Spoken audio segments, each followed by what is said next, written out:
Hello, welcome back to my channel. Thank you so much for joining me today. Today we are going to talk about routines. I know I talk about routines a lot on my channel, but it is one of the most common goals that I see is to start a routine or maintain a routine, AM routine, PM routine, you name it. It is one of the most common goals that I see people working on. And so I feel like it's important to talk about a lot. And I am always learning, both from courses that I take, videos that I watch, books that I read, and then most importantly, from my own personal journey. I am always working on my own routines and I learned so much that I just want to share with you. So in this video, I'm going to give you just 5 general routine tips.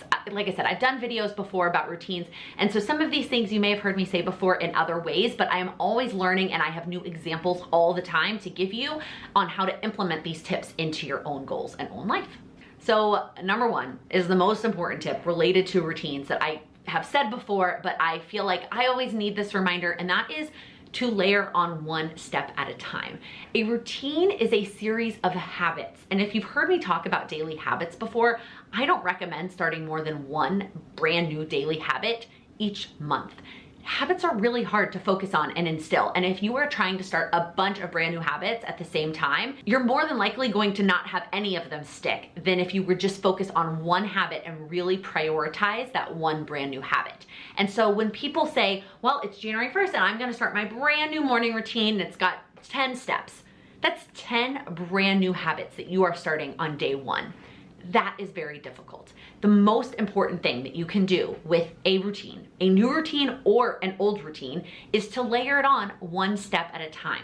We live and we learn to take one step at a time. There's no need to rush. I even do some version of this when I start my morning routine after going out of town. Because once I've been out of town, I've been out of my zone, my element, and I haven't done my morning routine in a while, doing all of the steps on day 1 is incredibly difficult. Now, do I start with just one? No, I probably do 2 to 3 of the most important pieces of my morning routine on that first day. And then instead of waiting a whole month to layer on another step, I layer on a couple more the next day. And now it takes me about a week to layer on and build my way up to my full morning routine. But when I was first creating that routine, it took me a whole year basically to layer on those steps. So do not feel bad if it takes you time to layer on one step at a time. I promise, and I know it's easier to hear than to actually implement. You will be more successful in the long run in sticking with that routine if you take your time and layer on the steps instead of starting it all on day 1. Tip number 2 is related to what I just talked about, and this can work again for any habit, but was really key for me in implementing my morning routine, and that is to have an anchor habit. This is the habit that gets your routine going, the habit that creates the momentum. We talked about momentum last week in continuing to go through that routine. So for me, my morning routine anchor habit was having a daily reader. For the longest time, it was the Daily Stoic. I read that for 2 years. Not every single day, but every day I did my morning routine. That was the anchor habit to my morning routine. This year I'm reading a different daily reader. I don't love it. I would not necessarily recommend, but it is still an anchor habit for me. It's no longer the first habit that I do. It was for almost 2 years of being the anchor habit to my morning routine, but it is still part of my routine. For me, my anchor habit now is opening up my Routinery app. That gets my routine started. But every single one of my routines has a first step. And that first step is the Kickstarter to all of the rest of the steps. I don't feel like I have to remember any of the other steps. As long as I remember that first one that gets me started, that is how I keep going with all of my routines. This is also the habit that I fall back on if I am like, I don't feel like doing the whole routine, or I'm feeling overwhelmed with the amount of steps in my routine. I go back to just doing that one habit. So what is that one habit? And you can do this for any of your routines. I have one for my morning routine. I have one for my evening routine. I have one for a couple of my work business routines. It's also really helpful if this habit is something that you need to do every day, or is more of a daily, like there's a piece of it that really is something you do every day. Like for me, that daily reader, having the date at the top of every page really made it a great anchor habit. Or something that you do every single day, like making coffee. Maybe that's your anchor habit for your morning routine, or taking your vitamins. Whether you do that in the morning or at night, maybe that is an anchor habit for you. But something that you do every single day, or that you want to do every single day, is a really good place to start when trying to determine what you want your anchor habit to be for your routines. Now, that kind of leads me into tip number 3, which is almost the opposite of what I just said, and that is just to remind yourself, you will miss a day. You cannot do something every single day forever. Like, life is way too unpredictable. Maybe you travel, or you have a kiddo or a spouse that gets sick, or you have something pop up at work, or you get sick. There are so many unknowns in life that even if we are really good at our routines and habits, I feel like at this point I'm pretty good at my morning routine and doing it every single day. It doesn't mean that I do it every single day. I miss days. I'm not perfect. I'm not doing it every single day, and you cannot expect that of yourself either. You are going to miss a day. There is nothing in life. I truly believe that. There is nothing in life that you can do every single day forever. You just, except for like sleep, and even that, people pull all-nighters all the time.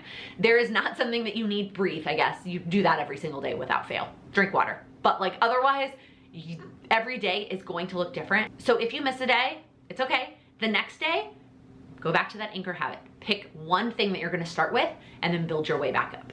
Tip number 4 is to have a minimum, an average, and a maximum option based on your energy. I talked about this a lot in the habits video, but this can apply to routines as well. You can have this concept apply to each individual habit, or you could have it apply overall to the routine. In case you didn't watch that video, what I'm talking about is we are not at the same energy level every single day. There are some days out of the month where I am what I call superhero version of me, and I have all the energy, everything's going my way, and I get all the things done and I check all the things off. That happens like a couple of times a month. And then there are a couple days each month that I have super low energy and I don't want to do anything, and I'm really not feeling myself. And then every other day I'm somewhere in between, right? I'm somewhere in the average, I'm somewhere in the middle where I have average amounts of energy. And so what I like to do is set up my habits and therefore my routines to go with my energy. There are some habits that I'm gonna do the same thing every single day, regardless of energy. And I try to aim for that, for the average, right? I try to aim for what my average energy level. So that might mean that some days I'm underextending myself and some days I'm slightly overextending myself, but more often than not, it fits my energy level. But then for some habits, I like to have them split by energy level. The example I gave in that video is cleaning at the end of the night. When I am superhero version of me, I'm tidying up the whole apartment. That happens like maybe once a month. When I am average me, which is what happens most days, I am cleaning up the office and I'm making sure the office is nice and clean.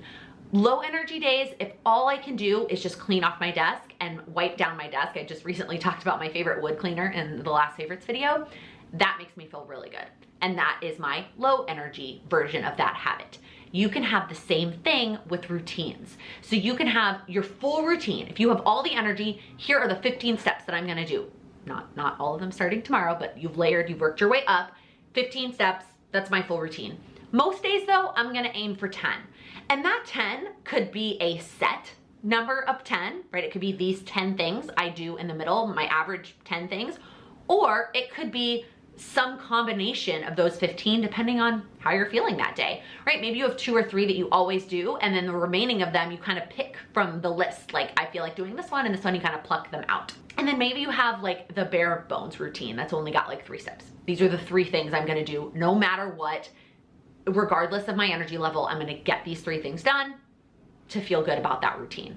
Every day looks different. Your energy level is going to look different every day. And if we try to force ourselves to do this superhero version of our routine every single day, we are setting ourselves up for failure, and we are gonna feel disappointed more often than successful. And so I encourage you to take a look at your routines and know which steps am I skipping when I don't have the energy, or which steps am I adjusting when I don't have the energy, and knowing that your routine can still be considered consistent even if you're not doing it every single day. I talked about this in that habit video too. Consistent doesn't mean every single day.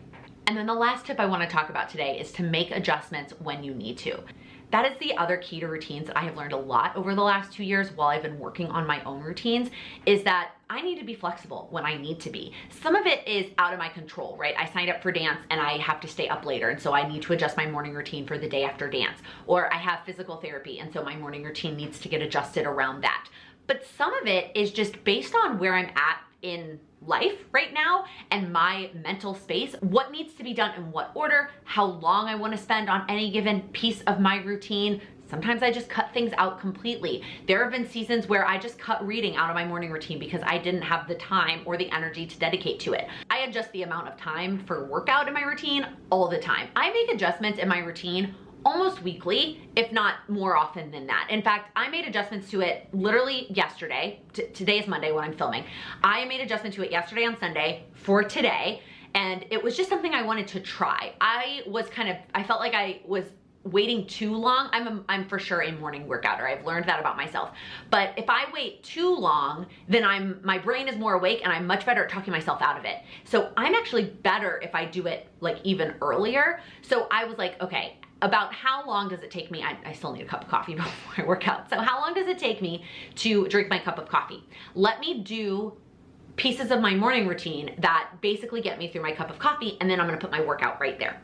And then I'll do the rest of my morning routine and so on and so forth. And then, so I set that up yesterday. I tried it this morning, and that part of it worked out perfectly. Like I literally finished my cup of coffee and then I changed and was ready to work out, and I did all of it.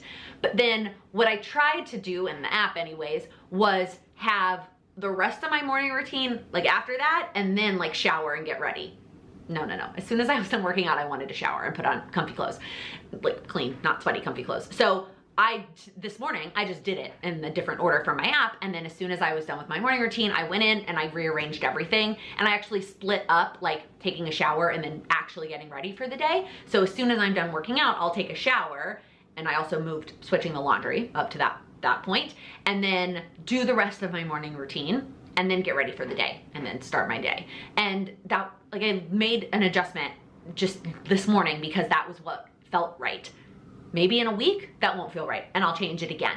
But I know that being flexible with the order of things, the duration of things, even them being there, has been such a significant help in being consistent and doing it almost every single day, not every day.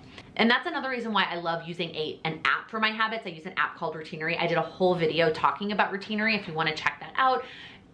It makes everything so much easier for me to be able to move things around, try different things, and just see if it works. And normally I'm a huge math, like stat nerd. I don't go back and look at the stats in Routinery, truthfully, because I change it so often. And I like the flexibility of being able to change it and not worrying about what the stats on the back end say. I know that routines are one of those goals that a lot of people have, and it can be really difficult to kind of restrain yourself and to only implement it one step at a time. In fact, implementing routines, both morning and evening routines, is something I have worked with a couple of different one-on-one clients with, and they have said it's so helpful to have somebody else tell me, no, all you have to do this morning is wake up 5 minutes earlier and do this one thing, and just holding them accountable to that piece of it and not trying to do the whole thing. And then over the course of our 8 weeks together, they're able to develop this really sustainable routine that supports whatever their goals are. That's the other thing about routines. Everybody's routine is gonna look different based on your needs, your goals, your energy levels, and try not to worry about what anybody else's routine looks like, and figure out one that works best for you. So if building routine is something that is important to you and you need some extra support with that, apply to work with me one-on-one. We can chat and see if it's a good fit for you. The prices are going up soon, so I just want to make sure I remind you of that. And that's it. Those are my current routine tips that I wanted to share with you. If you like this video, if you found it helpful, please give it a thumbs up. If you're new here, please click that subscribe button. I upload new videos every Monday, Wednesday, and Friday focused on helping you achieve your goals. Thank you so much for watching. AM routine, PM routine, almost a lot of times, almost all the time. In fact, working on routines is something that I have worked a lot with a blah, blah, blah, blah, blah. I'm so bad at the call to action part.